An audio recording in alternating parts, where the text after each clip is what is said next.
আমরা এমন এক যুগে বেঁচে আছি যেখানে বেশি মানেই ভালো মনে করা হয়।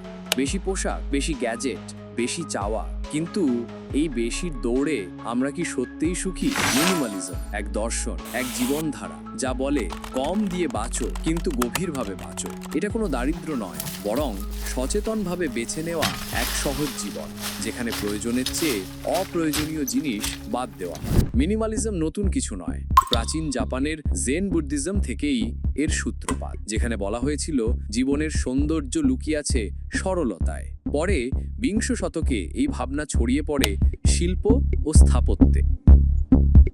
লুডভিগ মিজ র্যান্ডের রহ বলেছিলেন, লেস ইজ মোর। এই এক লাইন বদলে দেয় ডিজাইন, চিন্তা আর জীবনযাপনের ধারা। আমরা প্রতিদিন এমন অনেক কিছু কিনি যা আমাদের প্রয়োজনই নয়। অতিরিক্ত জিনিসে ঘর ভর্তি হয় কিন্তু মন ফাঁকা থেকে যায়। মিনিমালিজম শেখায় নিজেকে মুক্ত করো অপ্রয়োজনীয় ভার থেকে। একটি সাদামাটা ঘর, একটি শান্ত মন আর সময় যেটা তুমি ভালোবাসার কাজে ব্যয় করো। যখন তুমি কম জিনিস রাখো তখনই বেশি সময় পাও চিন্তার জন্য, সম্পর্কের জন্য, জীবনের জন্য। আজকের ডিজিটাল যুগে মিনিমালিজম মানে শুধু ঘর পরিষ্কার নয়, এটা মানে মানসিক মিনিমালিজমও।